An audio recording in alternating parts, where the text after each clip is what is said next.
Yun nga ay muli nang makakasama ni Lucy ang kanyang pamilya na inagaw ni Farah at hindi na magagawang lokohin pa ni Farah itong si Darius dahil alam niya na ang buong katotohanan na manloloko talaga itong si Farah.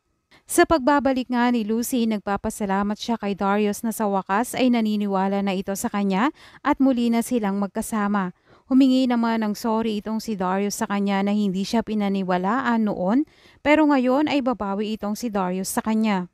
Samantala, nag-aalala naman si Lucy na paano kung habang buhay na siyang nasa katawan ni Farah.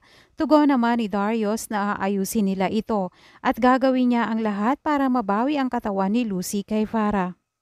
Gayunpaman, umiiyak naman itong si Farah dahil buong akala niya ay sa kanya na talaga ang buhay ni Lucy. Pero pinagalitan siya ni Belen at sinabing walang sa kanya dahil kaluluwa lang ang meron siya.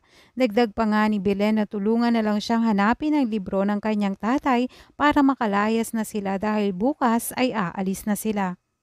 Nang mahanap na nga nila ang libro, handa na itong si Belen na umalis sila ni Farah. Pero nagulat siya dahil dumating ang mga pulis at inaaresto sila.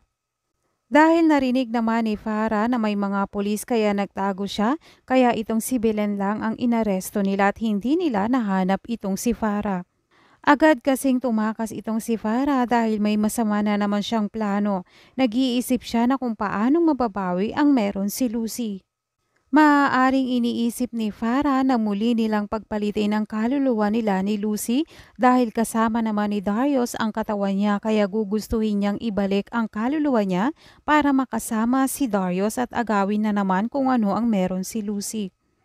Kaya nga dapat ay maunahan siya ni Lucy na makuha ang libro para tuluyan na silang mapagpalit. Yan ang mga dapat nating abangan bukas sa Stolen Life.